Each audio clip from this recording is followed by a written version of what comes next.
My name is Rachel Miller. It's actually Rachel, French for Rachel. My maiden name is Goldman, and my married name is Miller. I was the youngest of 4 children, and I was the only one that was born in France. My family was from Poland. My father, my mother, my 2 brothers, and my sister. I did not know any of my family from Poland. My father was a barber. My mother was a housewife. They were quite comfortable. My mother's mother was living. My maternal grandmother was living. My paternal grandmother was living. My mother came from a family of 13. My father came from a family of 8. I will stop right here and show you a couple of pictures so that you follow me along. This is a picture of both my grandmothers. My maternal grandmother was 96 and my paternal grandmother was 89.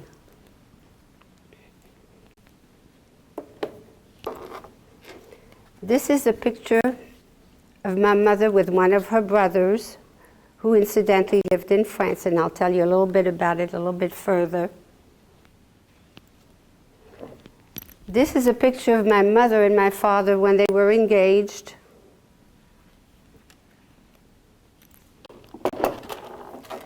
And I have my parents' wedding announcement. They were married on a Monday, May 28th, 1923.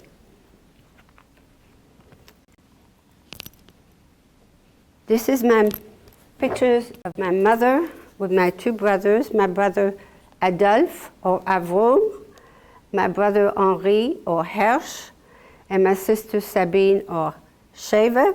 My mother's Jewish name was, English name would be Helen, and her Jewish name would be Haja. And this is my maternal grandmother with my sister. And this again is a picture of my father with my mother's brother. His name was Adolphe also, his wife and his 2 children, whose names I do not remember, my maternal grandmother, my 2 brothers and my sister. These pictures were taken in Poland. Everything was fine, except my father heard that there was a lot of anti-Semitism in Poland, and they wanted him to join the army. So he decided to move to France. And the reason he decided to move to France is because he had a sister that lived there, and he also had a brother. And this picture is a picture of my father's brother. And this picture is a picture of his sister, and we'll refer to her as Aunt Rose because she played a very important part in my life. And my mother had 2 brothers, one of which I showed you the picture. Actually, I showed you the picture. This is the one that lived in Paris, and this one lived in Paris as well. They came in 1932. And it was very difficult for my parents because my father had difficulty finding a job as a barber. My mother did not have the luxuries that she had in Warsaw. We lived in a 2-room apartment. My parents shared the bedrooms. My brothers, my sister, and I shared what was the living room, dining room, the bedroom. We had a toilet, but we had no running water. And we had a small kitchen. I was born in 1933, and I think it was a little difficult for my mother because she was not well. She was arthritic, but nevertheless, I was here. My childhood was wonderful. Every Saturday night, we would get together with my aunts, my uncles, my cousins, and we would sing and laugh. I don't know if we ate dinner, but I certainly remember cake and cookies, and everything was just wonderful. I was very, very happy. I adored my sister. She was very good. I always tagged along, and she never minded. It was just wonderful. Must have been a Sunday morning because that was the only day that my father was not working. So I was sitting on the buffet near the kitchen, which was that day was the living room, by the window, and he was cutting my hair. And I heard him say to my mother, "It's the beginning of doom." Why it registered in my brain, I will never know. But that was the day that Germany invaded Poland. Now, I don't know as to whether or not my parents continued to have communications with their families. I don't remember that. I have no letters, no anything. I don't remember that at all. But for me, life was still wonderful. There was no change. Went to school and played and visited my cousins, and everything was fine. A year later, I heard of this wonderful parade. And as a kid, I wanted to go to this parade. So I ran down because we lived on the first floor. I ran down. It was a beautiful day, and I pushed myself in front of everybody, and I got right in front of everybody, and I saw the parade. And when I saw the parade, I was absolutely terrified. The horses, the soldiers on the horses, the uniform, the color of their uniform, the motorcycles, the precision in which they worked, the cars, I was absolutely terrified. I ran upstairs and I started to cry. And my parents said, "Why are you crying?" I said, "I really don't know. I'm scared." That's all I kept saying, "I'm scared." That was the day that the Germans walked into Paris because they were invited by Marshal Pétain. So life was still the same for me. This was 1940. Nothing changed. A year later, a beautiful, beautiful day in August. It was August 20th, 1941. We were out of school. I think we had just come to the country because I'll show you this picture over here, which shows my family. This is my father, Nathan Onuta. This is my mother, Raja, as I told you already, my brother Adolphe, my brother Henri, my sister Sabine, and this is me.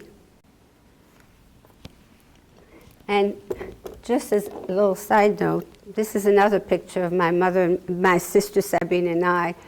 And it warms my heart to know that my mother used to dress us alike because I adored my sister. So we must have just come back from the country, and there was a commotion in the courtyard. Now let me explain to you how it worked. It was our house was the courtyard was sort of a U shape. And within this U shape there were buildings, A, B, C, D, and so forth, and went around. We lived in building number A. And we looked outside, we saw SS and we saw policemen, but we didn't know what was going on with that. Monsieur Martin, that lived on the opposite side of our courtyard, came running and knocking at our door. My father used to cut his hair and his children's hair. And he says, "Monsieur Goldman, you must come with me. They're picking up the Jews to take them to a labor camp." So my father did not argue. He picked up a suitcase and he started walking across the yard when Monsieur Maurice in building number C told the Germans and the French police that my father was trying to hide. He denounced them. So he was taken right then and there.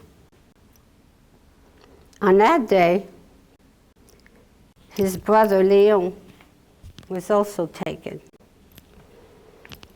My aunt's husband, my Aunt Rose, the one I told you about, showed you a picture, her husband was French. He was born in a little town called Drancy. We had no telephones because we were poor and we certainly didn't have any cars. So what he did is that he heard of what was going on and he started walking. And he was born in France, so he was French. Well, he was stopped and they asked him, "Where are you going?" He says, "I'm going to see my family." "Are you French?" And he answered very honestly, "Yes, I am. I was born in France. I was born in Rancy." "Drop your pants." And because he dropped his pants and he was circumcised, on that day, he too was taken to the camp. Well, they were taken to the camp, but it was just the beginning and it was not so terrible yet. My uncle writes a letter over here, if any of you read French. And he's asking for soap, and he's asking for handkerchiefs, he's asking for toothpaste, for a comb, he's asking for candy, and most of all, he's asking for cigarettes. He was a smoker. My mother, I don't have letters from my father. I have letters from my uncle, but I don't have one from my father. My mother was sending packages, and they were allowed to send packages and receive them at the time. She sent him packages with food, but my father was very worried about his wife, who was not well, and his 4 children, because my 2 brothers was in high school, and my sister and I was in public school, and so was my sister. So what my father used to do is that he would sell his food and cut hair in the camps, and he would send back the money. It was like a revolving kind of thing. And my uncle, on the other hand, used to sell whatever packages my aunt would send him, he would sell it so he would get cigarettes. Both of them became very ill. How they were able to get them out, I do not know.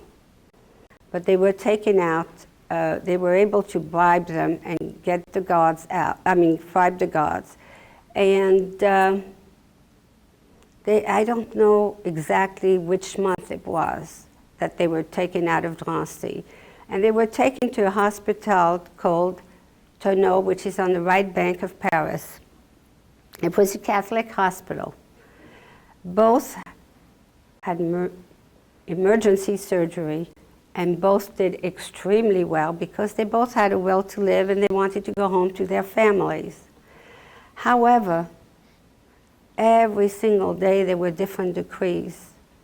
From the Germans, from the French, it was always something.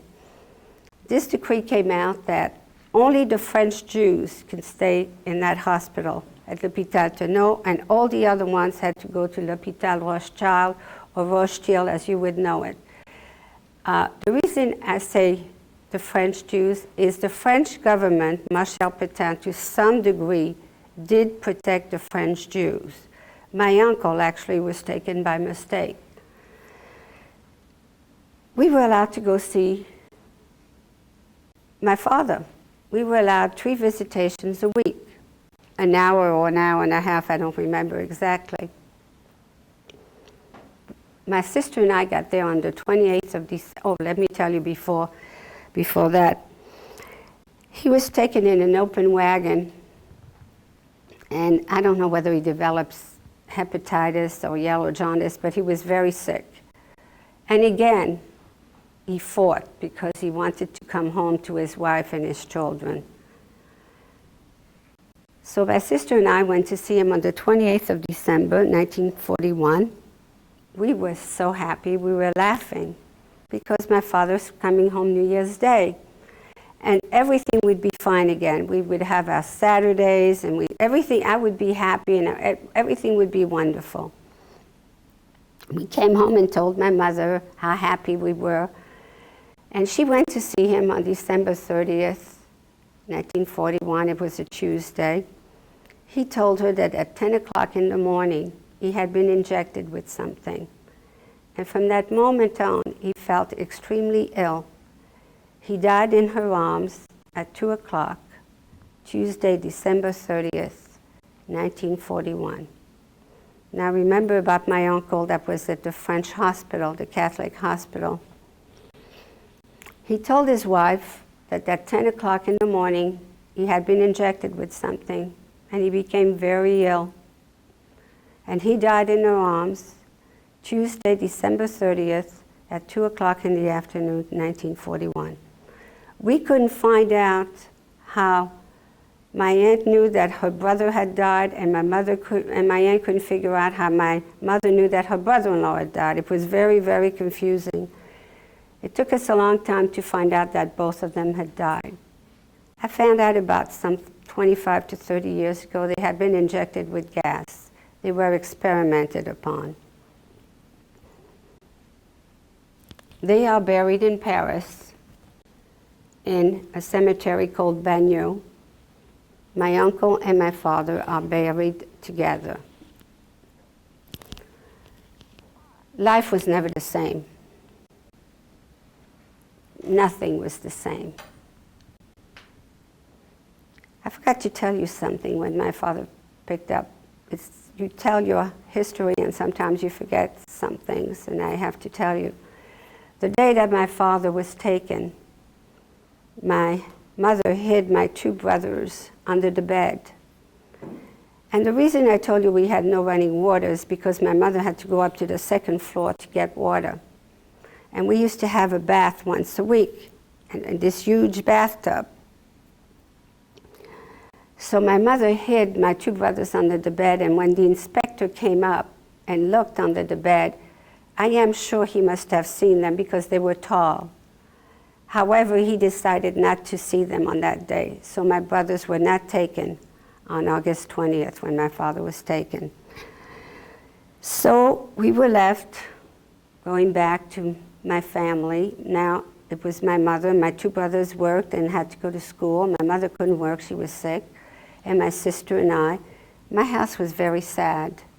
It was not happy. It was not the house that I knew. It was just awful.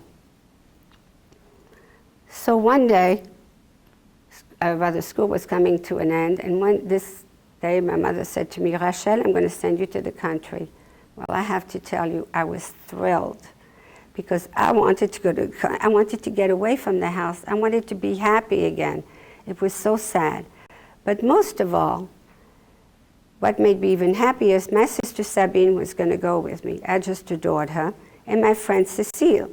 So as far as I was concerned, everything was great. The day before I was supposed to leave, my mother said to me, Rachel, I'm going to give you a new name. Your new name is going to be Christine. To this day, even as I tell the story, I can't believe that I did not question my mother and say, but I'm not supposed to lie. You're asking me to lie. I never did. I just accepted it that she told me that I should have a name of Christine and I should not tell anybody that I was Jewish. The only people that knew that I was Jewish was the woman who had this farm and whose place we were going, and of course my friend Cecile.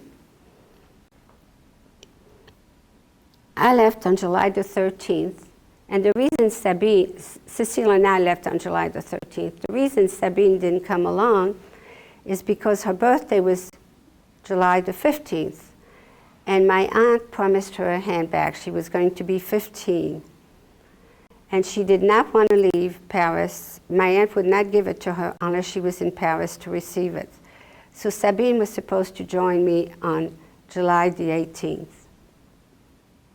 I went away and with Cecile, and I was happy, and a couple of days later, some kids came up.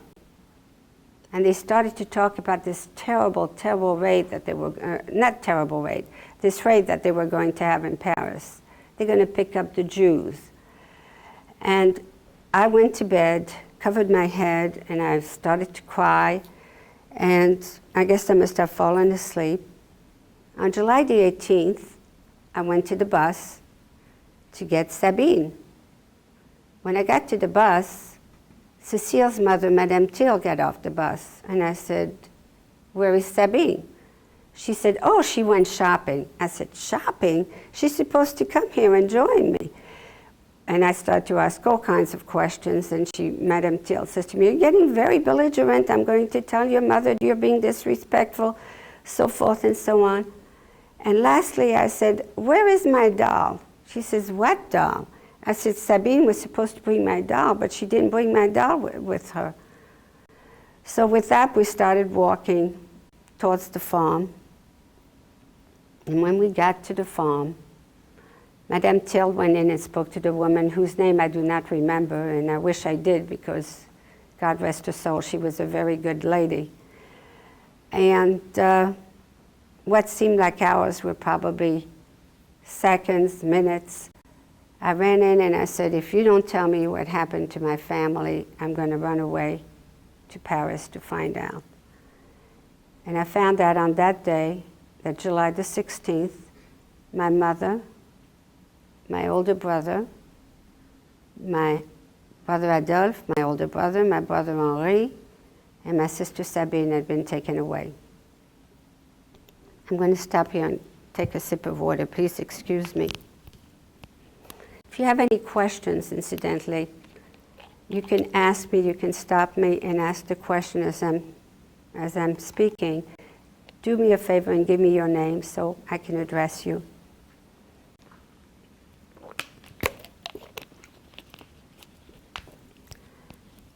Anybody has any questions yet? Okay. So I felt all alone. My whole family is gone. Here I am. I'm in a place. I'm in a farm. Yes, the lady knows I'm Jewish, but what's going to happen to me? So about a month later, I received a letter from my aunt, Rose, who told me that she's in hiding with her daughter, Arlette, and as soon as it is safe, she'll take me back to Paris. And remembered a while ago, I kept telling you about all these different decrees that came out every single day. Well, now there was another decree. Anyone that was hiding a Jewish child, if they would bring them to the police, they would get 300 francs. And this lovely lady, whose name I do not remember, wrote a letter to my aunt and asked permission as to whether or not she should do that. And my aunt said, please don't do that. And she sent her the 300 francs. And this is the reason I stand before you today and tell you my history. Summer came to an end, and of course, my life was so different. My favorite person was gone. The first thing I wanted to do when I got to Paris was to go to my house. And that is the day that they were looting our apartment. So I asked if I could get the pictures of my family. I was 9 years old. And they said no. But Cecile's mother, Madame Thiel, who spoke German, said to them, what are you going to do with the pictures? You're going to burn them. Why don't you let her have them? As a result of that, I am one of the few child survivors who has pictures of her family. Now, there are many pictures that I have in the book whose name I do not know. Remember, I told you I did not know my family in Warsaw. But these were all my family. I did not take my doll. I took the pictures, and within the pictures there were a pair of earrings and a bracelet that belonged to my mother, and of course their wedding announcement. I went to live with my aunt, and I was going to school. It was all right. Then another decree. We have to report to the police because we have children over the age of 6 have to wear the star to identify them. The star that says Jew. In French it's spelled, it's called Juif, and it's spelled J-U-I-F. So I started to have to wear the star. What did that star mean? With that star came a lot of different decrees. We had to be in at 8 o'clock at night. We were not allowed to be out after that. My aunt actually, by comparison, and everything is relative, she had a radio and she had running water, so we considered her very rich. She had to give up the radio. My cousin had a bicycle. She was 5 years old. The bicycle was taken away from her.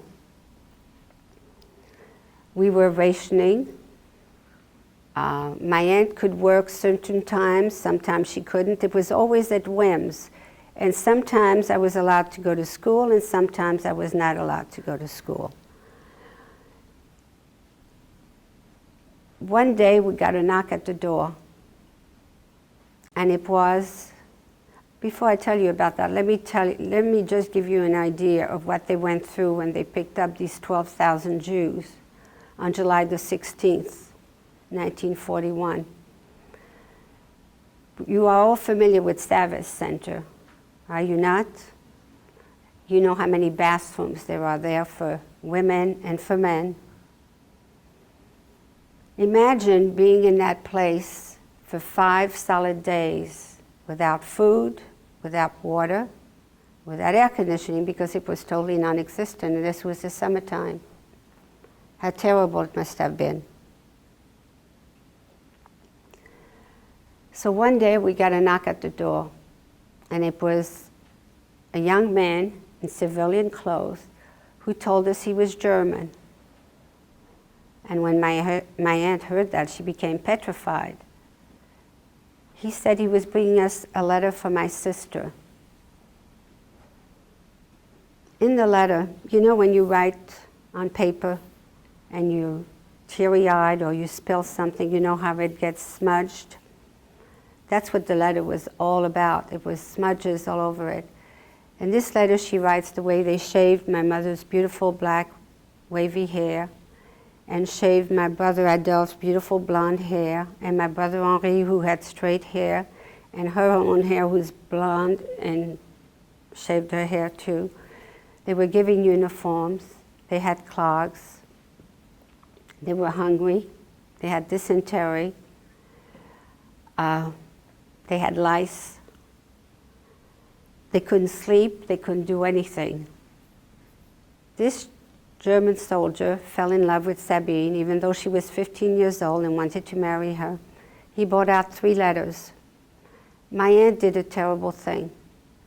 She burnt the letters because I used to find them wherever they were, but yet this first letter is imprinted in my brain. My aunt, of course, gave permission to this German soldier that he could marry her. By the time he got back to the camp where she was, which was called Pithiviers, Pithiviers, 250 kilometers outside of Paris. She was on a convoy to Auschwitz.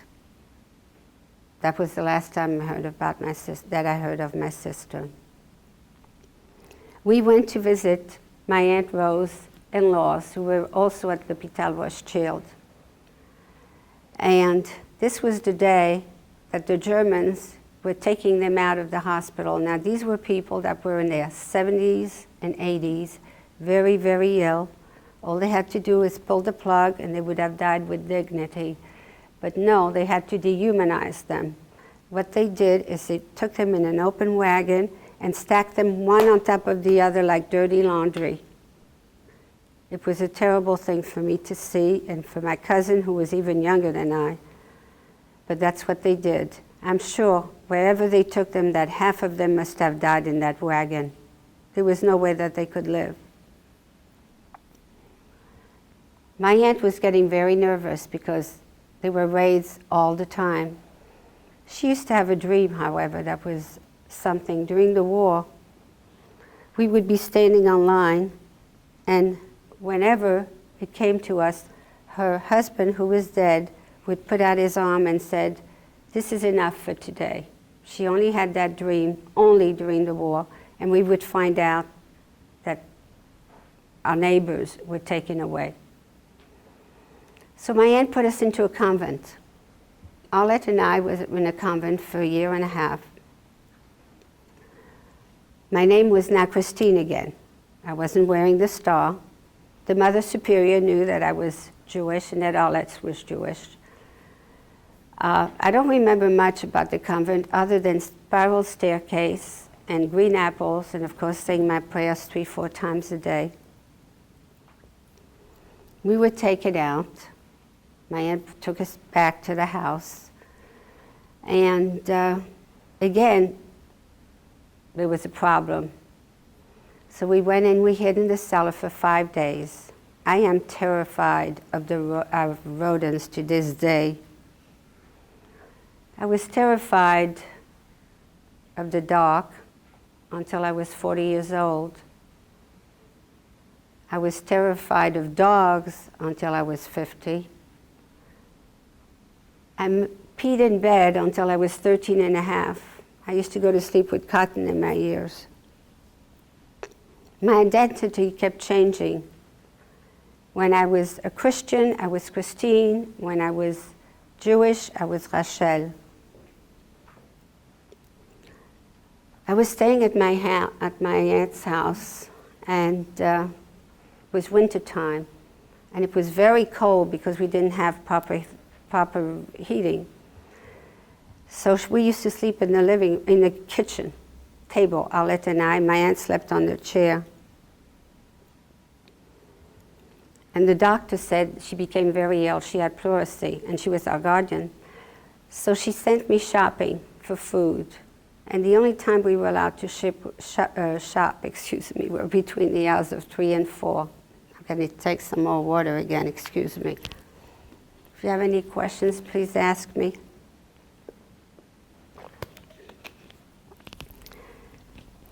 So I went shopping, and it was bitter cold. My hands and my feet used to crack and bleed from the cold. And I was standing in line, and it was we were only allowed to shop between the hours of 3 and 4. I was standing in line, and about 5 minutes to 4, this woman pushed herself in front of me. I very gingerly tapped her, and I said, "Excuse me, madam, I've been waiting online to go in," and she saw my star that said Juif. "You filthy little Jew. Why are you telling me that? I haven't been standing here. I've been standing here. You see the Germans over here? I'm going to call them over with their dog." I started begging, pleading, doing everything under the sun, saying how sorry I was. How did I even come up with making such a story and everything imaginable? And when it was time for me to get that piece of food for my aunt who was sick and really needed it, I was unable to get it. And I walked back to the house, and I cried and cried and cried, and I promised myself when the war would be over that I would speak up for everything that I felt was wrong, and truly, trust me, I do today. Things were getting very, very bad. They were taking everybody away. Oh, I haven't told you, I must tell you about the kind of food that we had, and we were lucky to have it. We ate horse meat twice a week. That was on ration. We had milk that looked like milk of magnesia. We had margarine. We had saccharin. We had potatoes that were black. The bread was black. Potatoes were black. I don't know how they managed to do that, but they were. And to this day, I will not eat a banana that has a brown spot on it because it looked just like feces when they gave it to us. They were dried bananas, and that's just what they gave us. One Hanukkah or Christmas, I got one orange. That was my whole Christmas or Hanukkah present. I had forgotten how to eat it. I started to eat it with the peel. Anyway, the reason I'm going to interject this is because Passover is coming around for us, and your Easter, of course. One Easter, my aunt went and sold some clothes so that she could buy one matzah. Does everybody know what the matzah is? One matzah, one egg, and we ate it with salt water, which the egg with the salt water and the matzah. And my Aunt Rose was a very charitable lady. There was this woman, every time we ate dinner, she always came to our house and knocked at the door, and we had to share the food. But this time we had one matzah. A third is certainly better than a fourth. And I said to my aunt, why does she always come when we're having dinner? Why don't you tell her not to come when we're having dinner? And my aunt said to me, as long as you have 1 teaspoon of food, you take half for yourself and you give half to the next person. You never eat the whole teaspoon. She was very charitable, and this woman shared Passover with us. Things were getting terrible, just terrible. We didn't know what, everybody was being taken away, the fear, and then there was some air raids, a lot of air raids. And then my aunt decided that it was, we heard of the invasion, thank God, the invasion, Normandy, VE Day. But the Germans were still picking up the Jews. That didn't stop them. So my aunt decided to send us to an orphanage, and because she was afraid for herself and for us. So she sent Arlette and I to an orphanage.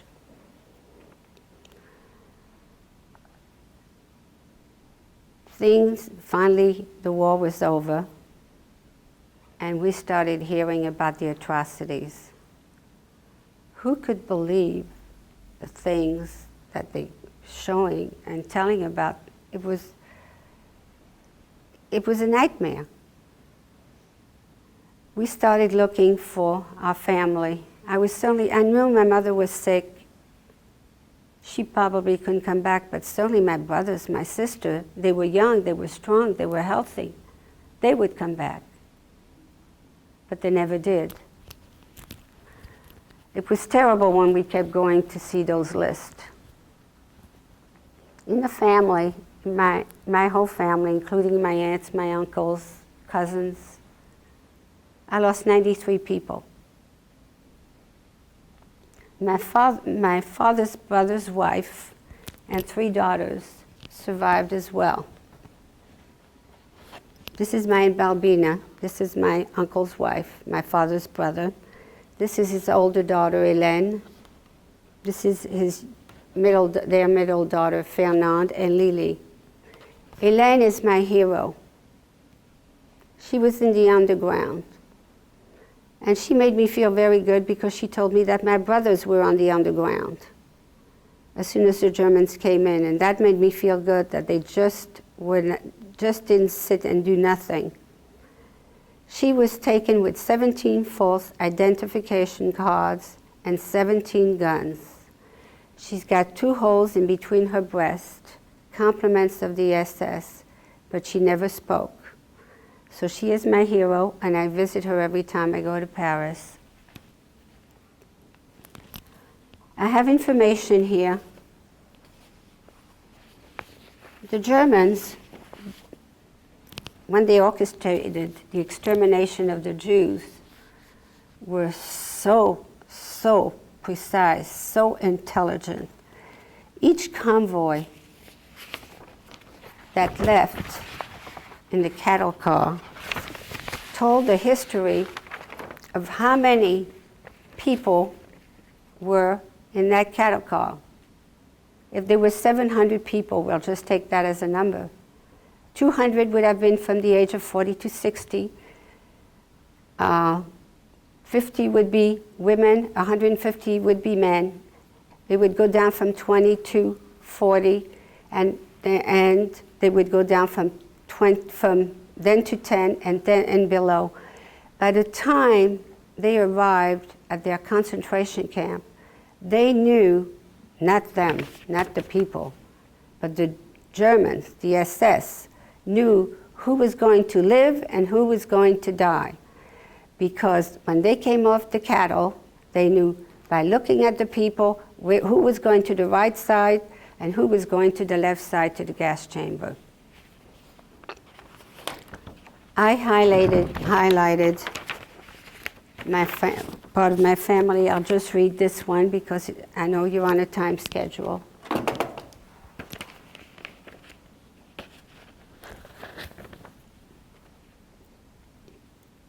This is actually the one about my sister Sabine. She was taken on August the 19th, 1942. She was sent to Auschwitz on convoy number 21. And this is her birthday, July the 15th, 1929.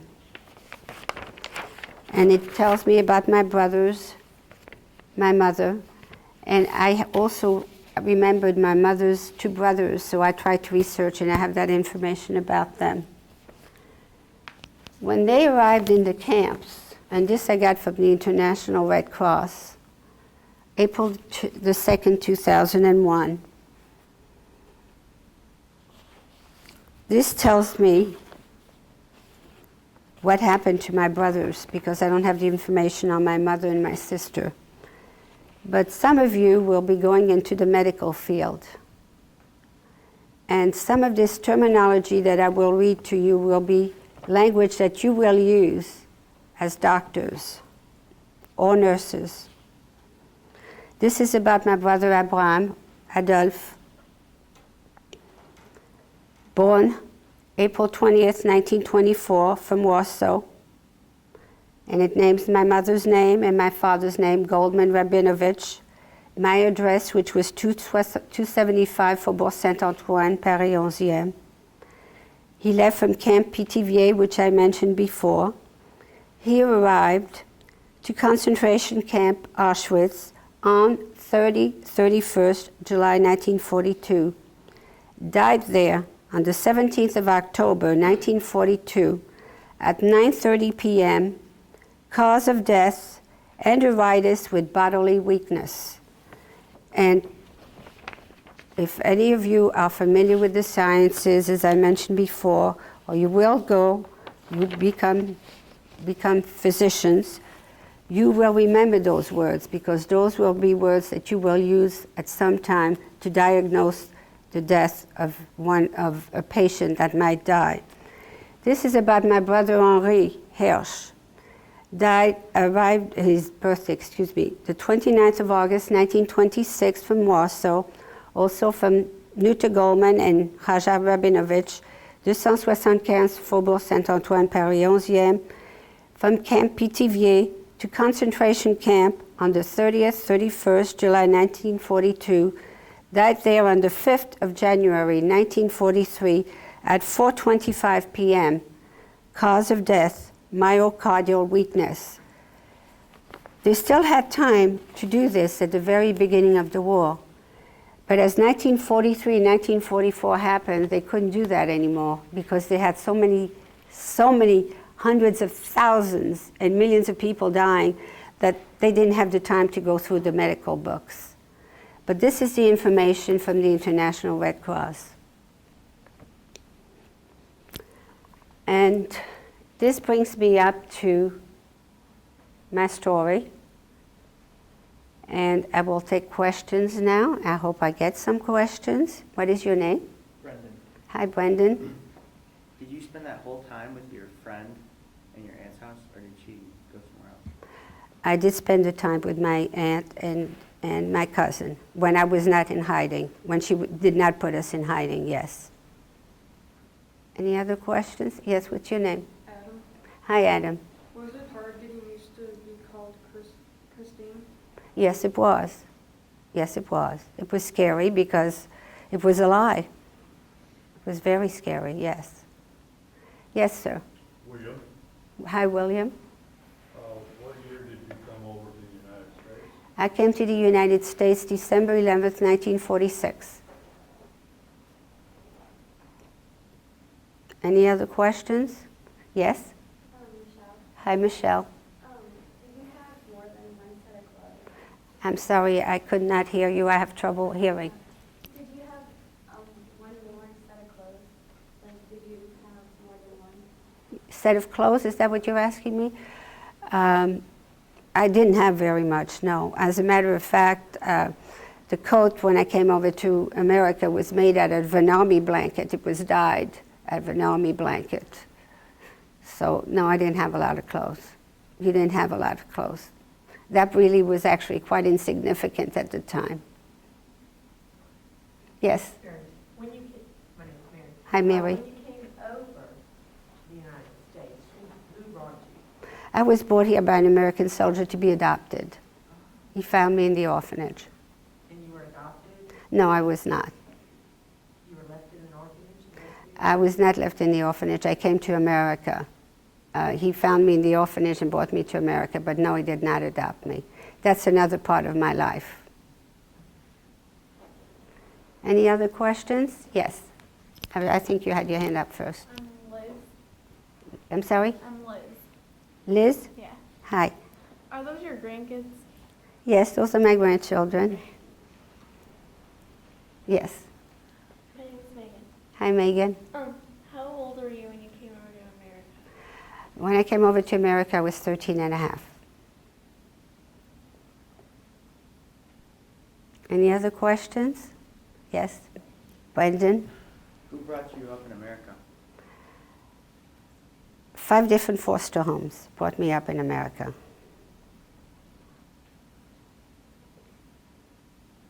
Yes, your name? Brett.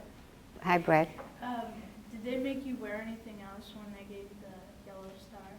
No, that was enough. That was really enough.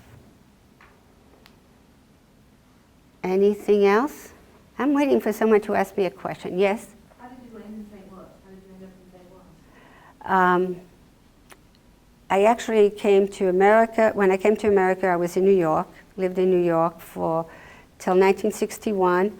1961, I moved to California with my husband, my 2 children, and I lost a son from AIDS in 1992, and my oldest son had moved to St. Louis with my granddaughters and my daughter-in-law, so I followed them.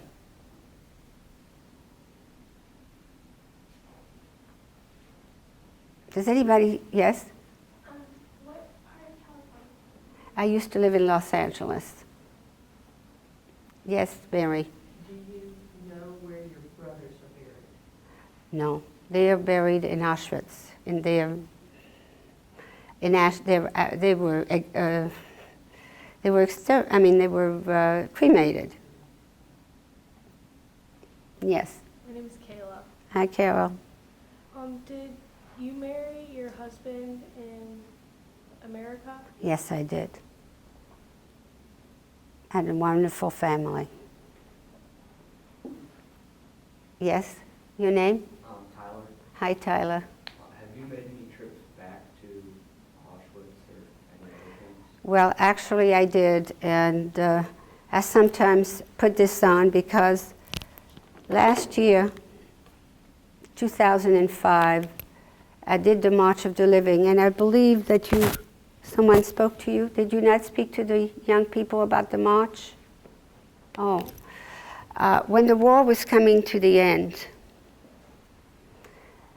and the Germans knew that they would be Pardon me? We did speak about Oh, you did speak about that. That's what I thought. Well, they started out with 100,000, and I think about 1,000 of maybe between 1,000 and 5,000 survived. So they have a march that they do for young people, and I decided that I wanted to do the march as well. I wanted to feel what my family felt, because I have to be very honest with you, I felt very guilty. Why was I the one to live and not my sister or my brothers? And it was a guilt that I carried with me for a very, very long time. So I decided to do it last year, and we went and we started out in Auschwitz. And to me, we always speak about Auschwitz as being the worst camp, and I'm sure it was. But unfortunately, when I saw it, a lot of it has been destroyed. There's only about 20% left. So you really do not see all that much. Then we walked from there to a camp called Birkenau, which was the other camp that was close by. And there were 23,000 of us, of which 5,000 were seniors, and the rest were young people. 18,000 were young people from all over the world. And we walked, and there I saw a little bit more. You know what they refer to as the shower? They referred to the shower as the spa. When they were sending the people to the showers, they were sending them to the spa. Then we went to a camp called Belzec, which only existed for a period of 9 months. And in that 9 months, 350,000 people went through that camp. Not a one survived. Not a one. Then we went to a camp called Medonic. And there, I really saw what I had imagined in my head. It was about 80% intact.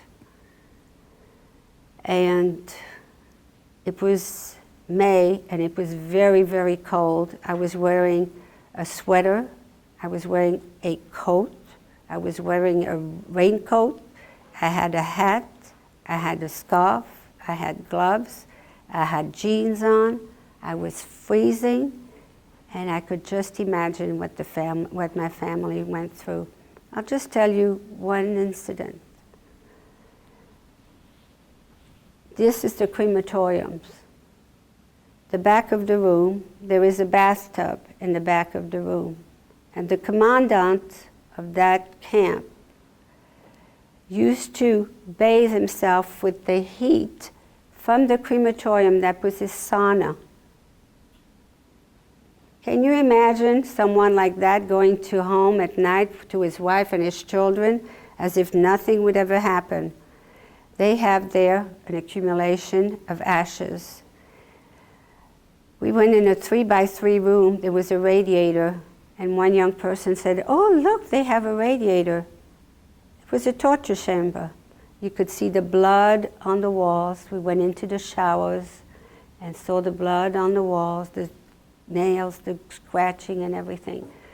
To me, it was an experience I was, for 3 weeks prior to my going, I was extremely depressed. And 3 weeks after coming back, I was extremely depressed. I felt a little of what my family went through because that camp told me the story. Now you have to understand that the Germans killed 23 million people. Of the 23 million people, 6 million people were Jews, 1.5 million were children. But he killed homosexuals, he killed gypsies, he killed the mental health, of course the people that resisted, the resistance. He killed 3 million Russians, and all across the world, 23 million people in World War II were killed. Can you imagine one people doing that much genocide? When you go home tonight, or this afternoon, whenever you go home, just remember one thing. Never be angry at your family when you leave in the morning. But when you come home tonight, just tell them how much you love them and how much they mean to you. And never, never leave your house angry, because you never know what the next second can bring. Just never know. But I'm still waiting for someone to ask me a question, and I haven't heard that question yet. Did I have my doll when I left?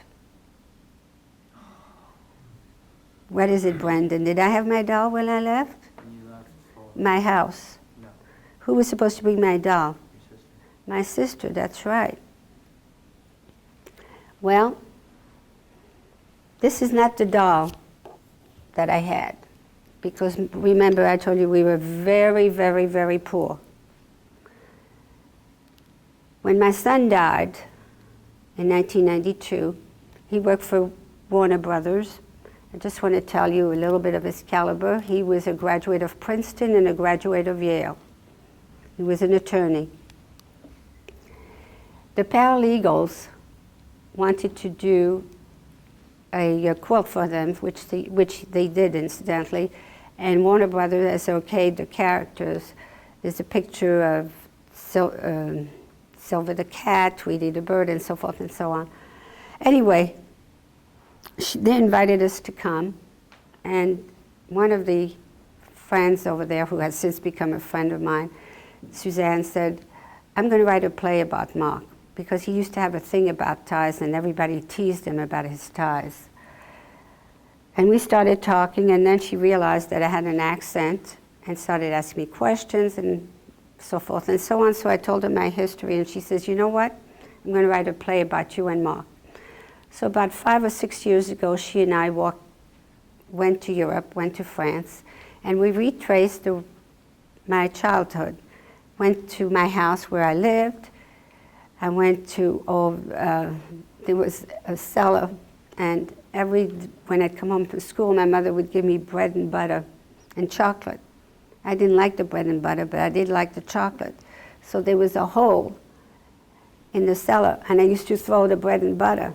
Well, my mother finally realized that I was not eating the bread and butter, so she stopped giving me the bread and butter, and there was a rat the size of a cat that waited for me every day at 4:30. And for a long time, when I tell that story, my hair used to stand up. So I even showed Suzanne that little part of my story. Anyway, went to the park where I played, to the school, and so forth and so on. At the end of the day, we decided that we were going to go to the flea market. And I saw this doll, and for whatever reason, there was something that really intrigued me about her. So we walked out. I bought the doll, and it came back to the States. Happened to be Memorial Day weekend. I was going to my friend's party, my friend Carol's party. And I said, I bought myself a doll. And she says, please bring it with you. So I did. So when I went there, one of her friends looked at the doll and turned the tag around. And let's see what you can do. Try to read the names. Creatrices? What was my name? Christine? And what was my friend's name? Cecilia? Cecile, that's right. This doll's name is Christine and Cecile, and this is why I bring her with me. I did not know when I bought that doll that this was her name. And just to show you two more little things before, since you're not asking questions. When I went to Warsaw, since I had my parents' wedding announcement, I wanted to go back to the street where they were married, and of course the building was non-existent. So I asked to be placed in the middle, and someone says, move over, Rachel. And what does it say up there? Miller Art. Miller's Art. Another coincidence. Anyway, any more questions? Yes, your name? Mary, Hi, Mary. hi. When you went to America, were you more open about admitting that you were Jewish? Oh, yes. Oh, yes. After my family died, I definitely wanted to be Jewish. I was not afraid to be Jewish. Absolutely. Yes. Right. When everybody found out, like, did they ask you to do, like, interviews and things like that? Actually, it all started, I really thanked Steven Spielberg, because when we first came to America, we children, we wanted to tell our history. We wanted people to hear what happened to us. But the war was over in the United States, and they had many losses. People lost their brothers, husbands, fathers, and cousins, and whatever. And they were not interested, and they were just getting readjusted to their own lives. So basically, we did not tell our story. We sort of kept everything within and very quiet, because nobody was interested. But after Schindler's List, it really changed, and people started to ask questions, and that's when we really started to speak again. And just to show you that we're very normal, we child survivors never had birthday parties or slumber parties, but we did have one. We had one 2 years ago.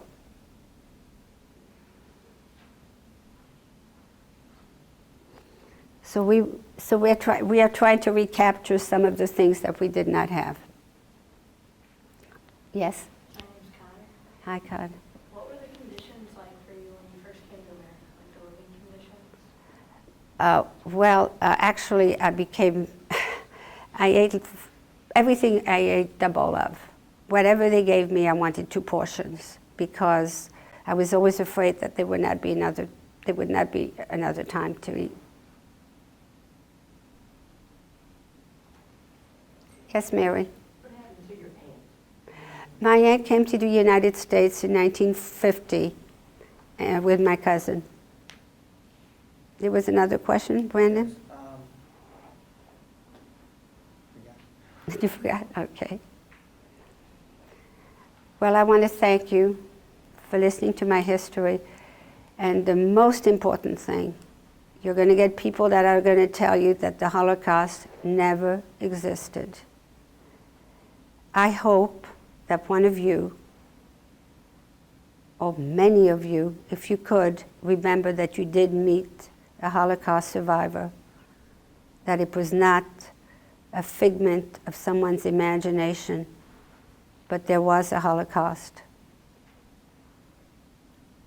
And the word never, which we used then, was really useless because we still have so much genocide going on in the world today.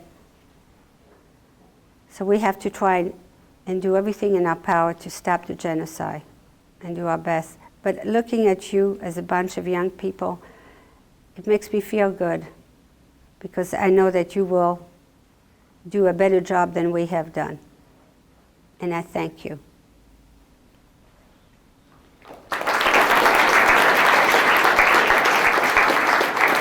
I was born in Paris on May 20th, 1933, in the 18th arrondissement. And I was really, I think my father, it was okay with my father, but not really with my mother. She had a very wonderful life in Poland, and life was very difficult for her in Paris because we lived in a two-room apartment. It was very small. We had no running water. She had to go up to the second floor to get water. And it was just another child to feed. And my father was not doing all that well because he left everything behind when he left Poland. So it was difficult. But however, even though I don't think I was the wanted child, I had a very happy childhood. I remember when I was a little girl, I never wanted to eat. So I'd wait till my father came home and I'd sit on his lap and eat from his plate. My mother would get very upset with me because I would never eat, but it was all right to eat from my father's plate. I think I was his favorite. So that was, and of course my sister, I talk about my sister all the time because she was really probably the one that took care of me, and she took me along, and she was 4.5 years older than I was, and she was really a git in a shaman. So I think about her and miss her a lot. Tell me why your father decided to leave Poland and the shape your mother was in and how it affected her when you did. My father, there was anti-Semitism, but they wanted him to go into the Polish army and he didn't want to go. So they decided to go to France because he had a brother and a sister there, and my mother had 2 brothers. So they decided to go to a place where at least they would not be by themselves. I think my mother went reluctantly. She didn't want to leave things behind, but she was married and she had 3 children. I think they loved each other, and I think that's probably the reason she went. And I think she found life very, very difficult, because she was arthritic, and it was very difficult for her. And my father worked hard. He worked long hours, and I'm sure it was difficult. Were his parents still in Poland? Were both of their families still in Poland? His mother was still like living. my father's? My father's mother was still living. My father's father died in 1938. As a matter of fact, when I went to Warsaw, I looked for Moshe Goldman, and someone found me a grave, but actually it's not the grave. I tried to put the time together. It was not, but it was nice just to even for a moment to think that it was my grandfather's grave. My mother's mother was still alive, but her father died many, many, many years ago. And did they think that they were doing the right thing by leaving Poland and moving to France? Oh yeah, they felt they were doing the right thing. It couldn't be an easier life for them, and they were not going to be alone. They had family with them, so it was a good decision for them. Although I have pictures of cousins in America, I don't know, actually I should try and look them up, but they're probably from the 19th century, so I don't know how much help it would do me. But I do have pictures of some cousins that with their address in Brooklyn, strangely enough. But that's where they chose to go. And the rest of the family remained in Poland. My father's two brothers, because they were 8, so we had four more brothers, no, what am I saying, 3 more brothers, and a sister.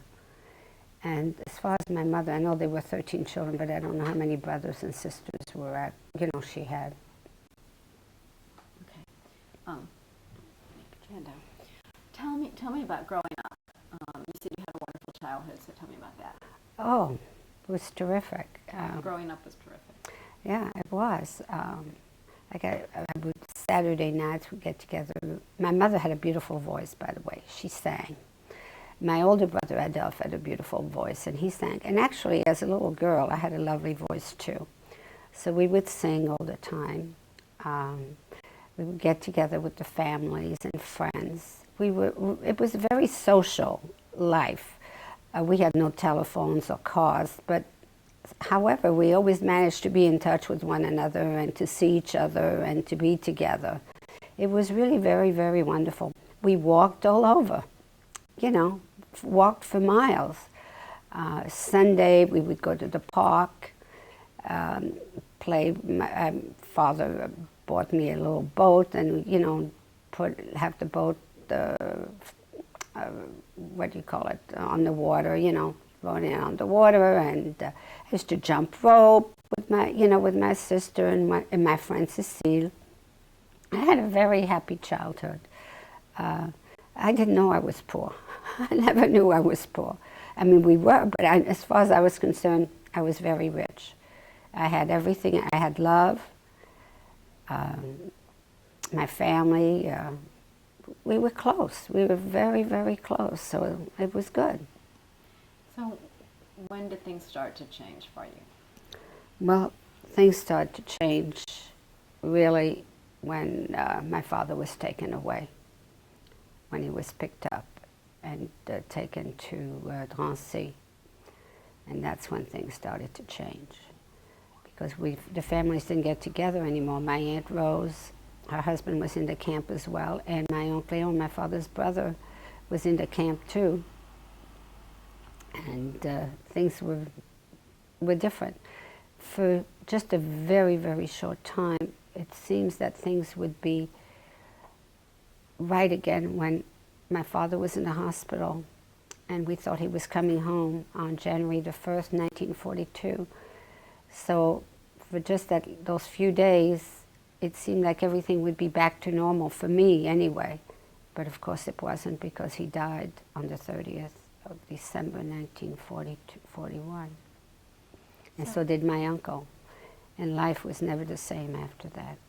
So as a child, because you were how old at that time? Tell me. When my father died, I was 8 years old. My mother didn't want me to go to the cemetery. She felt I was too young. They had a very, very big funeral, about 1,500 people, because they were basically the first Jews to die in the German occupation.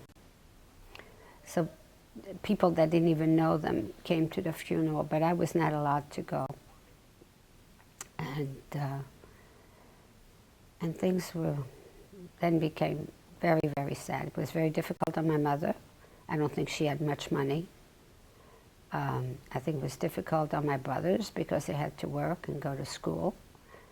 And I think probably a lot of pressure on my sister, because my mother probably became very depressed.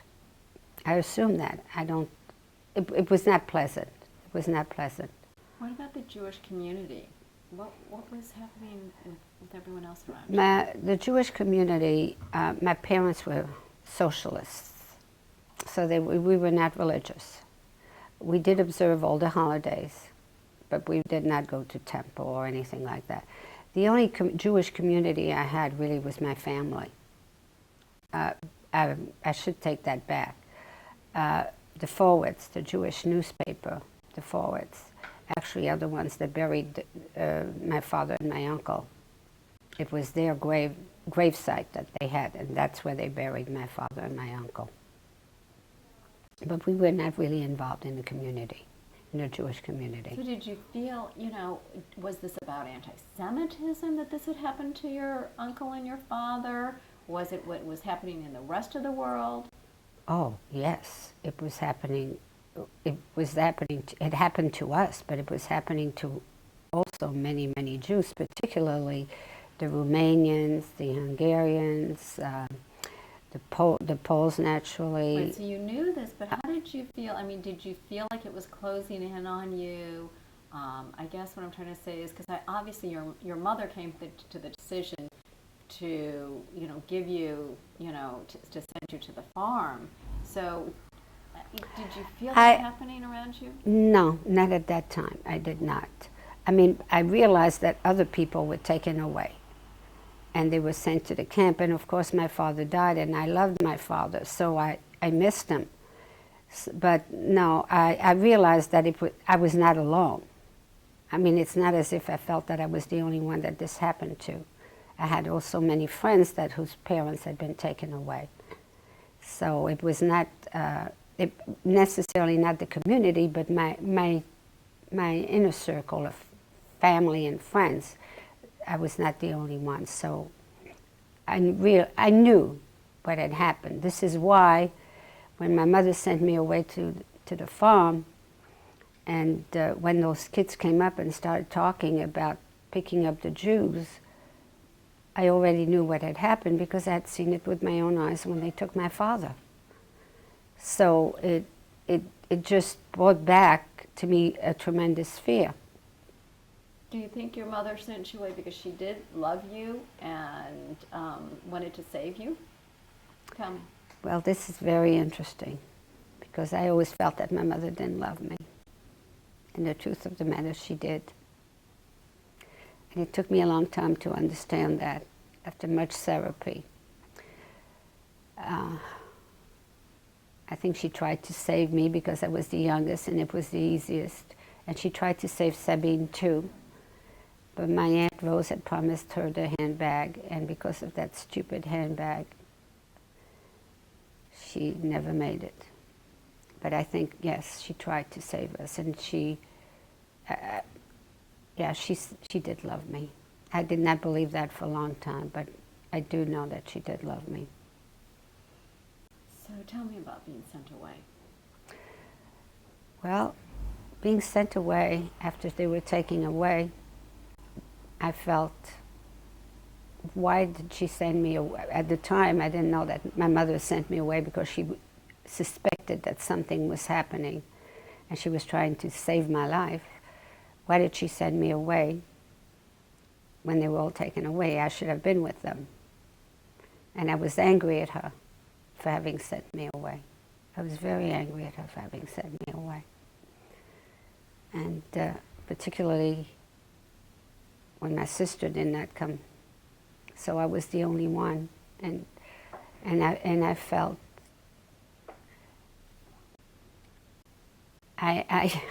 the word is anger. And it convinced me that my mother didn't love me because that's why she sent me away. I was almost 40 when I found out that my mother really loved me. It took a long, long time to find out. And now, strangely enough, when I speak of my parents, I always mention my mother instead of saying my parents. When I talk about their wedding announcement, I said my mother's wedding announcement instead of saying my parents' wedding announcement, which it was really. So I have now taken a different approach. My feeling towards her has changed tremendously. When you got to the farm, was it someone you knew? Tell me how you ended, as a child, an 8-year-old child, get sent away, told to have a different name. I was 9 at the time. Tell me that. As my mother told me to go away, and as I say, I'm surprised that I never questioned her as to why she was giving me a new name. But I already understood after my father had died, and we saw raids following that. It was not the first one, and people were not coming back, and you did not hear from them. So it wasn't as if I wasn't aware of what was going on. You sort of grow up very, very quickly. But I did not, I went away, and I was glad to go away because it was so sad in my house. It was hard for my mother, and it was hard for my brothers and my sister. My mother used to get very upset. My mother was very nervous. She used to beat me a lot also when I was a little girl. And so I think she was really very upset with my brothers and whatnot. So I was glad to be going away. And really, I never thought that what happened would ever happen. I don't know if I had known whether or not I would have gone. But I was very happy to go away. And when I got there, it was a nice place. It was a place, you know, it was the country, fresh air, and there were farm animals, and the woman was very nice. She was very, and there were other kids, and I liked to play with kids, so it was very nice. As far as I was concerned, it was good. I was going away for the summer, and I'd be back in the fall and go back to school. Right, and you were there with your friend Cecile. And I was there with my friend Cecile, and Sabine would be joining me. So it was really the best that it could be, except when I went on the 18th, or except when the kids came up and started talking about this big raid, and I became very frightened. And I remember I went to bed, and I pulled a blanket over my head because I didn't want them to see me cry, and I must have fallen asleep, and they would ask me why I was crying, and I would have to tell them something, and I didn't want to talk to them. So I just fell asleep, and then when I went on the 18th to pick up Sabine, and saw Cecile's mother, Madame Thiel, that really, I knew something was wrong. I just knew it. And that's why I told her. I said, if you don't tell me, when I went back to the farm, when they went back, I said, if you don't tell me, I'm going to run away to Paris. And when she told me, I felt very, very alone, and I was scared. I was scared for me, and I was wondering what was going to be, and then I became even more angry at my mother. Why did she go away without taking me and send me away? So. And is that when the guilt came into? Mm-hmm. Tell me about that. Oh, everything I ever did wrong in my life was always the guilt because I survived. It was a terrible guilt. Why me? Why was I the one who was the one that really my mother did not really want as a child? I was not really, my sisters and my brothers were very handsome. They were handsome, and my sister was very beautiful, and I was the ugly duckling. Why was I the one to survive out of all of them? It was very, very difficult for me. And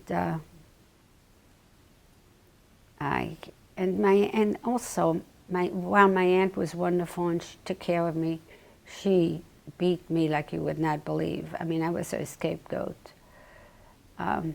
Also did some foolish things, but as a child. But at the same token, she was very, very different. And she would say to me, "Why do you have to live while your sister had been taken away?" Because she felt guilty that because of her. I mean, I understood that later, but at the time I did not understand it. After much therapy, I understood that after she had not promised her the handbag, or she had given her the handbag instead of telling her that she had to be in Paris, all of this would have never happened. So a lot of it was her guilt that she passed on to me, the anger that she felt for herself.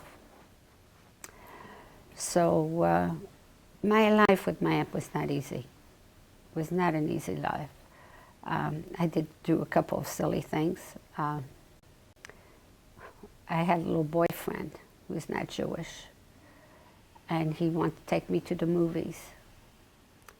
And I said, okay, I'll go to the movies with you. I said, but I have my cousin Arlette. I used to have to take care of her. She's younger than me.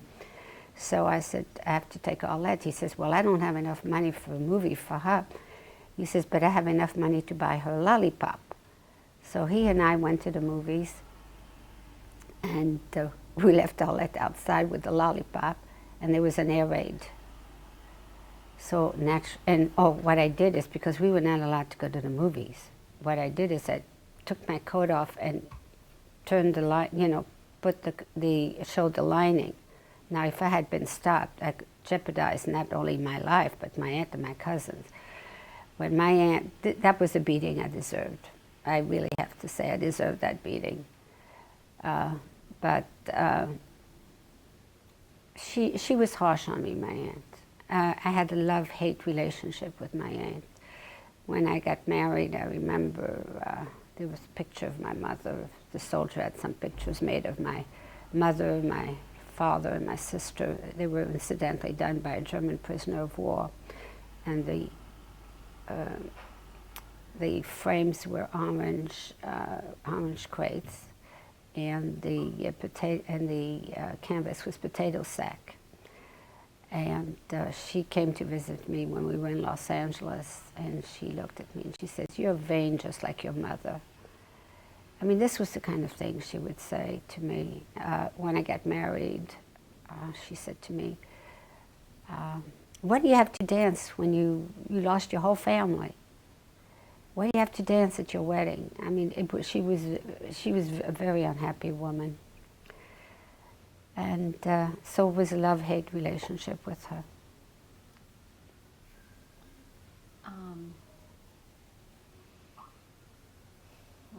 Wow. How about, let's go to, take a drink of water.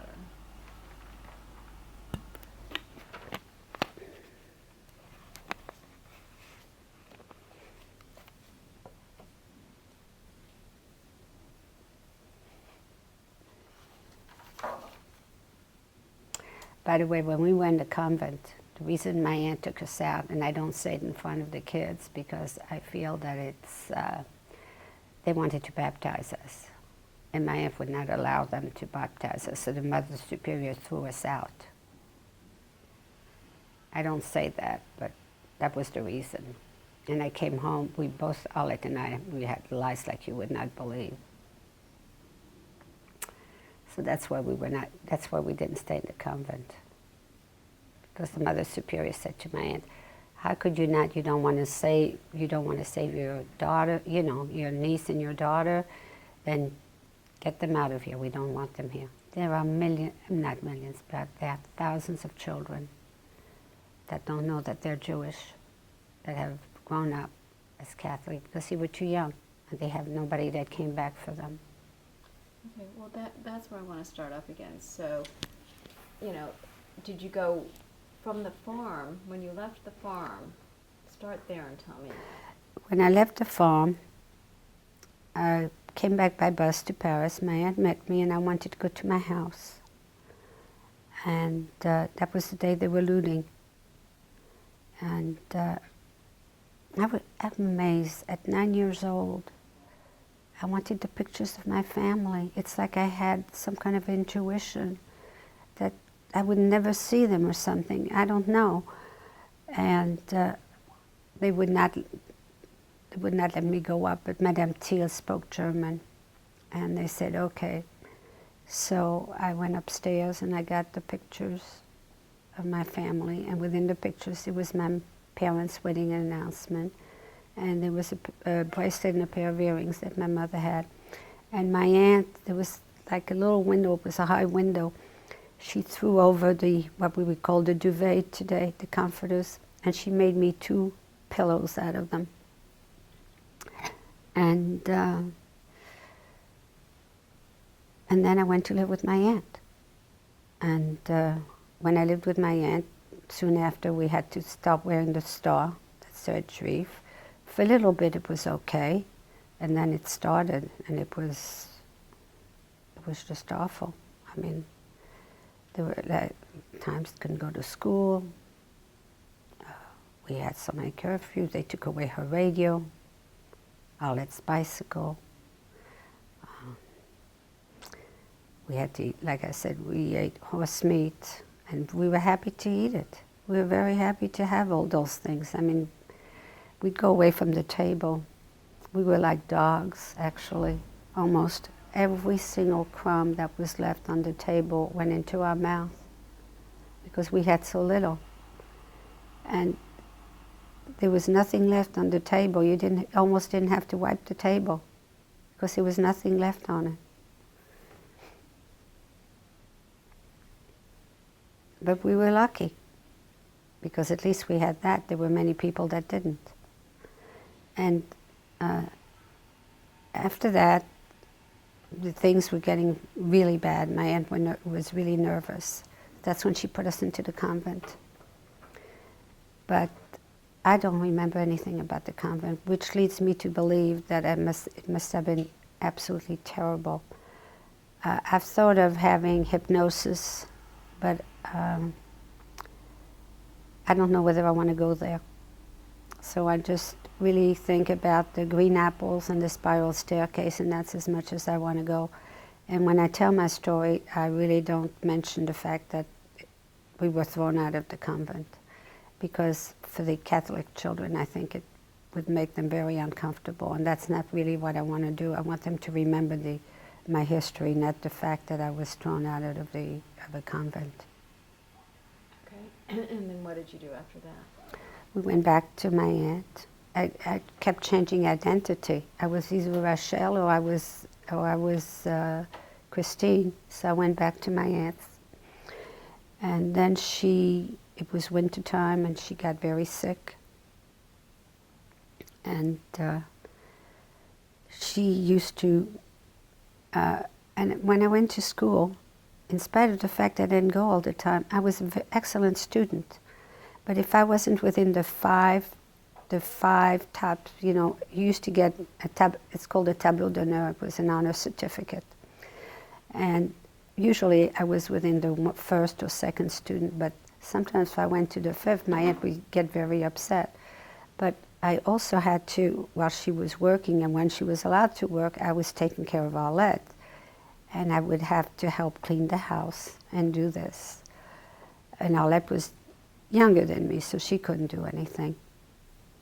So my aunt was sick, and I knew that she was very clean, very clean. I mean, she had one of these tile floors and it had to shine. We used to wash it all the time. And she'd say, Rochele, which is my Yiddish name for Rachel or Rachel. And she said, Rochele, geh waschen. And I knew what she meant, so I'd go and I'd wash the floor. And she lived in this apartment, which was actually quite modern, had radiators. We did not have radiators. We had stoves, but she had a stove in the kitchen. And in the winter, it was so cold that the walls actually used to have sweat. Water used to come down. So we slept in the kitchen. We slept on the kitchen table, Arlette and I. My aunt would sleep on two chairs that she put together. And she got sick. She had pleurisy. Doctor came and invited her and told me that he said that she needed a piece of fruit. So I went, and from the cold, my hands and my feet used to crack open. It's called engelure. Used to crack open and bleed. And I was standing online. I was so cold, so cold.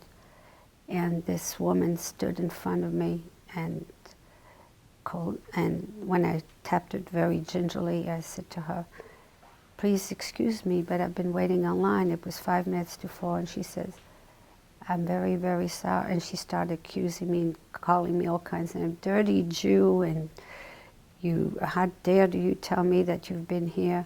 And that when I have been here, you see the Germans over there, and they always walked around with German shepherds. And I was terrified of them. So I started to plead, beg. I mean, I was practically on my hands and knees. And by the time it was time for me to get that piece of fruit, it was too late. So I walked back and I was crying, and I cried and cried. And when I got into my aunt's house, I started to say, when this war is over, no one's ever going to tell me what to do. I'll do everything I want to do myself.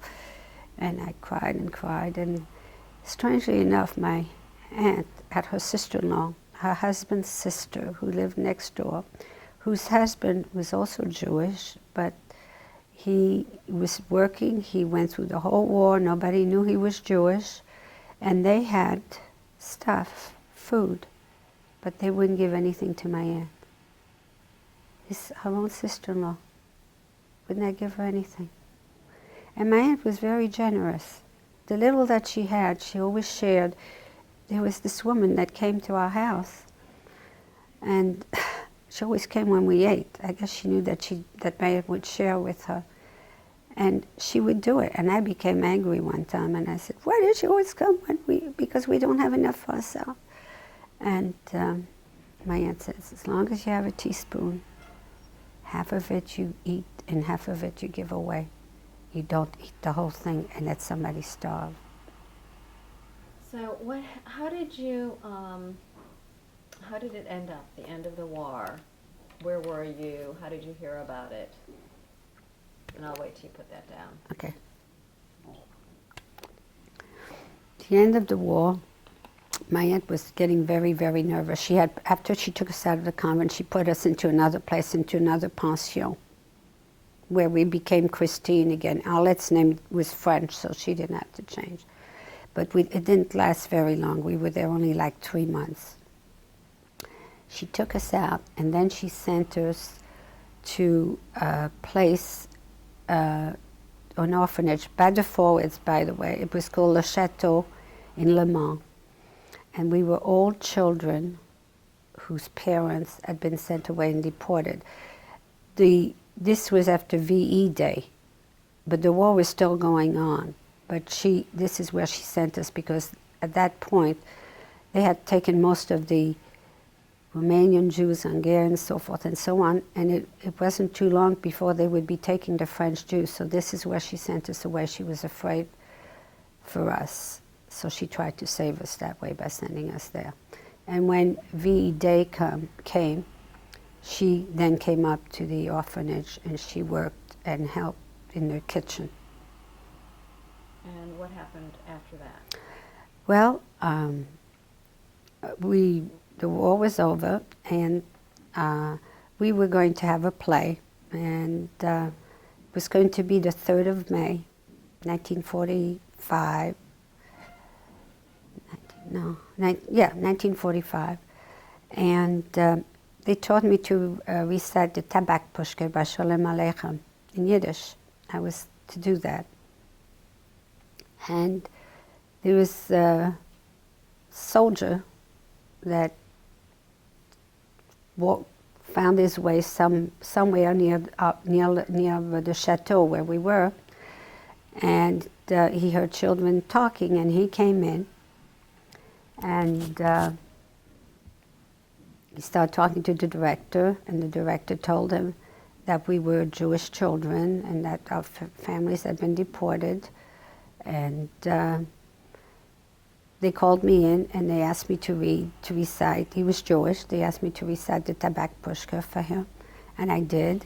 And after that, he said, well, I'd like to bring some of the soldiers over. Would it be all right if I bring the soldiers over? So the director said, sure.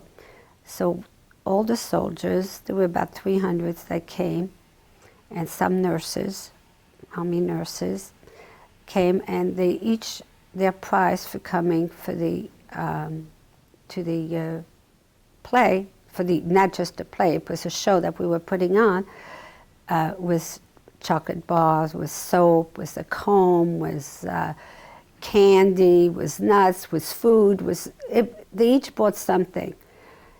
And we put on the play, and Harry, the soldier that I had read, so I knew him already, and he started talking to me. There were 3 soldiers that wanted to bring me to the United States. There was Harry, and then Harry Epstein, and there was this soldier, George, who was a dentist from Chicago, And then I have his picture actually with me. I forget his name. He was from Texas, and he was not Jewish. And he also wanted to adopt me. But I had already met Harry, and I felt comfortable with him, so I went with Harry, and that was that. Then the liberation was over. I mean, the war was over. So we went back to Paris, and Harry used to work for, he was a corporal, but he was in the medical corps. And he had a Jeep available, and he'd come and he'd bring great foods and food and all kinds of things to our house, which, of course, we had never seen, things like that. I love pistachio ice cream, so he used to bring pistachio ice cream, put it on the windowsill, and it became like ice milk. And but what he was doing too, I broke my ankle one time, so he took me to the base where he was, to the hospital. He was molesting me. And my aunt, which really surprised me, because I know as an adult, if my child went to a place like the base, I would say, where did you sleep? Where did you do? And Harry used to tell me, I'd call him Daddy Harry. He used to tell me that's what fathers do with their children, their daughters. What did I know? So that went on, and then he went back to the United States, and he proceeded to make papers to bring me to the United States, and through the American Joint Distribution Committee, which I think is an organization which nobody talks about, but they're a wonderful, wonderful organization. We were about 16 children that came aboard, and they paid for the transportation for children to come, none of which I ever kept contact with because we all went to different places in the United States. And when I got to the United States, I was very sick going over the trip. And Harry was there with his wife Sylvia and their daughter Annabelle. And I went back to their house, and I remember we drove through Broadway in Times Square and the Camel sign and the smoke coming out of it. And I remember I couldn't believe what I was seeing. And the tall buildings, I'd never seen such tall buildings. And I was happy to be coming back to him. And after he left us, when he was someplace he traveled Europe, so he would buy me things, so I would have, when I got married, a trousseau and stuff like that. Well, he had these pictures made of my father, my mother, and sister by this German prisoner who did an outstanding job when you look at the pictures of my family and you look at the portraits, I mean, they're outstanding. I gave them to my son. He wanted them, so he has them now. So he didn't stop, and they lived in a 3-room apartment in Brooklyn. In the morning, he would leave his wife's bed and come into bed with me. So I guess, thank God, I mean, I didn't think that Sylvia was right at the time. Don't get me wrong, I thought she was doing a terrible thing. But thank God she did. And basically, she told me, out you go. She did, however, teach me how to speak Yiddish and English at the same time. So she did an awful lot. And after that, I had cousins, and I went to live with them, and they were communists. And I was very angry at them because they told me that they used to send packages to soldiers that were in the Canadian Army. And I said, why don't you send us packages to us when we were starving? So I was angry at them, but I went to live with them because I had no place else to go. So when I went to live with them, they had a son, 2 sons. One was married, and the youngest son was actually my age, and I had to sleep in the foyer. So I felt very uncomfortable because he would go to the bathroom, and and that didn't last very long. So my cousin took me to the Children's Bureau at 150 Court Street in Brooklyn, and that's where they put on foster children.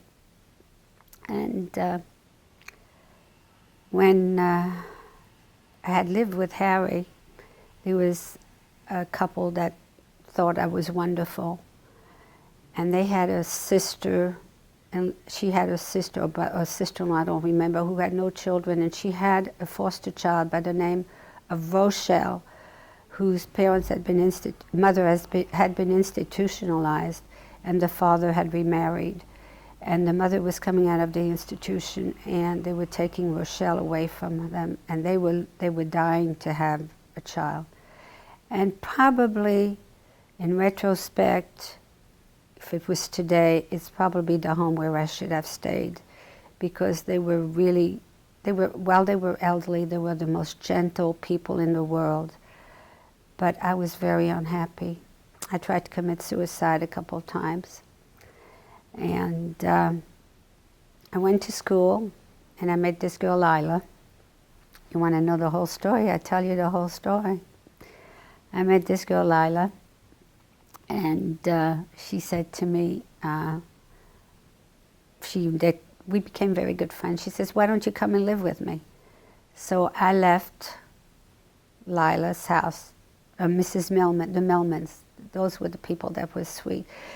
She tried to bribe me with a great Persian coat to stay. I mean, they were such nice people, really. So I told him, I'd find you somebody. I had a boyfriend in the orphanage. So I gave him the name of Zizi. I forgot his last name. He was my boyfriend when I was there. And they did adopt him, but I don't know I tried to find him, but I don't know whatever happened to him. He was an artist. He was really, really good. But I don't know what happened to them. And I went to live with Lila, and that was a disaster, a real disaster. The only good thing that came out of my living there was that I met my husband. Lila had two sisters, one older one, one younger one. She was the middle one. And Lila was lovely, but her mother was very obese, and she tried to make out of me what she couldn't succeed with her daughters. They owned a place in Brighton Beach, and they worked for the summer, and the whole winter they were off and traveled. They were very, I have to tell you that every home that I was in was always comfortable. I never lacked from food or clothing or anything. I have to make that perfectly clear. Everything, it was always, I always had everything I needed plus. So, and Mrs. Dubin was very, very difficult. If I tell her the truth, she didn't believe it. So I became a liar. Because that's really the only way I could connect with her. I remember one particular incident. We were going to school and we washed our stockings at night. So in the morning, and there was only one bathroom, there were 4 girls, Mrs. Dubin and her husband. So I went and I pulled my stockings out to put them on. And I went to school. Well, my stockings had a run in them. And the stockings I put on didn't have a run in them. So when I came home, Mrs. Dubin made me swear up and down that I took her stockings because mine had a run. It was really an innocent thing. I met my husband, and then she didn't like the fact that Milt and I were getting very close. Tell me about meeting your husband. Where'd you meet him? Well, he came, Audrey. My husband. Yeah, Audrey, the older one, had a group. I was going with this guy, Herbie Shafkin, and it was July 4th weekend, 1948. And she brought Milt and many other friends. And the first day I saw my husband, I told Lila I was going to marry him. And so and Mrs. Dubin liked Milt, but she didn't like the idea. Audrey broke up with her boyfriend. They didn't have a boyfriend, and I had a boyfriend, and she didn't like that. One day, she came in, and we were petting, and she actually told me that I was pregnant, and I believed that I was pregnant. And that was someday. I need to stop. Okay. It's okay. This is good. This is what you want to hear. Yes, it is. Really important. Okay, so tell me about that day. Well, she told me I was pregnant. And I called Milt, and I told him that Mrs. Dubin said I was pregnant. So he was coming over, and I was going to the Hudson River. I really was. And he came over, and he took me to my mother-in-law, who was wonderful. I have tissues. I have. Took me to my mother-in-law. And my mother-in-law let me stay there, but I couldn't because I wasn't of age, and I was part of the foster care. In the interim, Mrs. Dubin told the social worker that Milt and I were having intercourse. He was no good, and I was no good. I was a liar. She was right, I was a liar. I lied to her. And the social worker believed her. So anyway, I had to go back to the court, and they put me into a temporary. I guess it's a holding foster home, and they were going to put me into a home for incorrigible girls. I came into this home, Aunt Helen and Uncle Herbie, as I wound up calling them. It was a house with music. He played the piano, Uncle Herbie, and started singing, and it really reminded me a lot of my home, even though we didn't have a piano. But the same kind of atmosphere. She was very close to her family and the children. And she saw Milt, and she saw that we were both, nice couple, and we didn't do what we were accused of doing. I was only supposed to stay there for 2 weeks, but I really got married from there. That's where I stayed with Aunt Helen. Graduated from high school, and she had a place in Monticello. And I went up. I was supposed to work at this place. I forget the name of the place, it'll come to me. And it was a very cold summer and couldn't work there. I wanted to work, make some money. So I went back to Brooklyn, and I went to my mother-in-law's. And my mother-in-law said, since you're living here, she says, you might as well get married. So we got married. I graduated in September of 50. And we got married in September 3rd, 1950. My mother-in-law made our wedding. My sister-in-laws were wonderful, and Milt's oldest sister was my maid of honor, younger sister, I should say. And my whole life changed. If not for Aunt Helen and Uncle Herbie, God knows where I would be. And she was really, and I kept in touch. Oh, when Neil was born, Aunt Helen had me call this social worker, Miss Mayer, and she said, tell her you have an apartment, you have a telephone, your husband is working, you have a baby. Tell her how nice you are. So when I called Miss Mayer, she says, where are you calling from? I said, my house. She says, you have a telephone? And you have a child. So I said to Aunt Helen, I said, look the way she treated me. So she called her up, and let her said something that was not very nice. And that was basically what happened. Then one day, Harry called. Oh, my aunt came in 1950, and she was there for the wedding with my cousin. And she told me, my lovely thought, why do I have to dance at on my wedding? And Aunt Helen said, don't pay attention to her. Just go on and do what you have to do. And Harry called. Neil was about 2.5 years old. I didn't want him to come, but he called when Milt, because I never had told Milt what he had done. I just couldn't. Felt ashamed. So that was also part of the guilt that I had, being molested, living. Why did I survive? It was tough, very tough.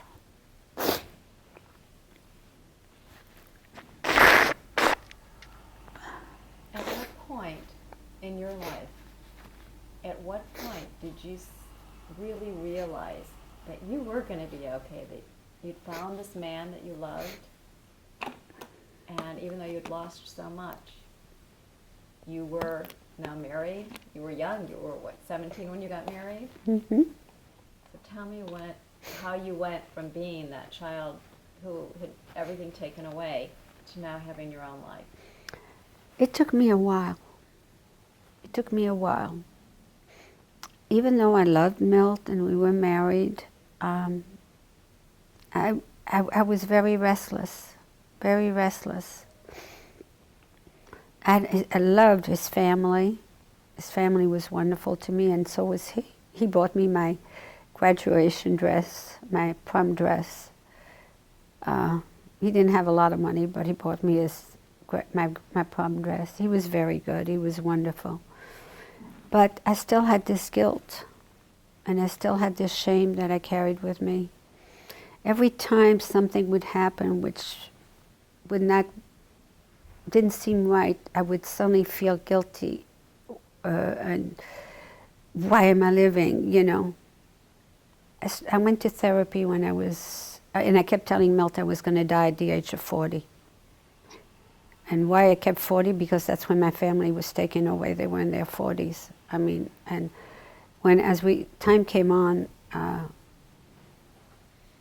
when I was about 37, I had 2 children, and as time came on, I started imagining all kinds of illnesses.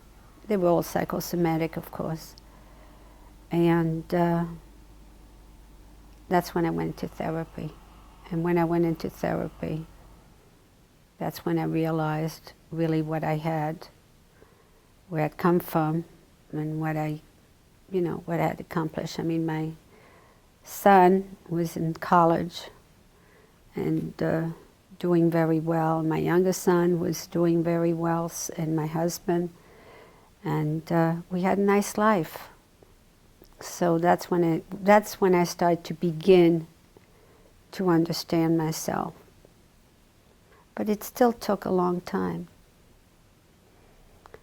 And to get over my fears, the fear of the dark. I was terrified of the dark. And the fear of dogs.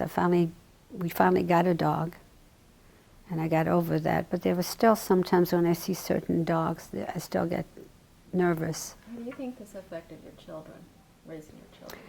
It's very interesting. I just came back from a wedding, like I told you, and I want my son to go to a conference. I belong to a child survivor conference, and we meet once a year.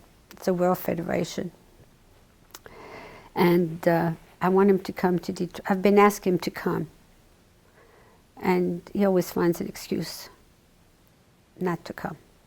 So yesterday, when we were flying back, because he was with me and it was lovely to have him all to myself, I said to him, Neil, I really would love for you to go to the conference with me. And he says, why do you want me to go to the conference? I said, you're not doing it for me. I says, because I've come to terms with who I am. I says, I want you to go for yourself. So he says, I've gone through all of my, he says he's been in therapy too, that he's gone through therapy. And I don't know whether he's going or not. My other son, Mark, I think was brilliant. He was very, very gifted. He was in the half percentile in the country. And that was Holocaust of all Holocaust for me. Yes. Then to my husband. Sure. Why did you start speaking? Why did you start telling your story? I finally have come to really understand myself and feel lucky in spite of the fact of all the losses that I am here. And I want people to know what happened. And in spite of everything that happened, we still made lives for ourselves. That's Tell me that again. Tell me about why you speak. Why you speak to the children that come to this museum. because I want them to know that there was such a thing. Tell me, say, I speak to the children who come to this museum. I speak to the children because I want them to know that there was a Holocaust and what it did to people. And so few of us survived. And we're getting older. And since Schindler's List, we're able to speak. We were not allowed to speak when we first came. We couldn't. They wouldn't let us speak. But now we can. So I feel that I have to. I feel a responsibility to do so. I owe it to my family to do so. And to myself. That's why I speak. And what is your message? My message, I wish I could say that it will never happen again. Unfortunately, it's still happening. I'm thinking very seriously about going to Washington to walk on the March for Balfour. I feel that as a survivor of genocide, I have a responsibility to do this. So as these children walk out of this museum, what do you want them? I want them to know, and I try to tell them, that there'll be people that will deny the fact that there was no Holocaust. That they have, if one of them remembers that someone spoke and told them there was a Holocaust, then I've accomplished really what I'm supposed to be doing. And that's all I really ask, that they remember. And very often I have some that come over with cameras and they want to take a picture with me, or they'll embrace me, and I know that they will remember. And that makes me feel good, knowing that I am passing on a message that needs to be passed on, not to be forgotten.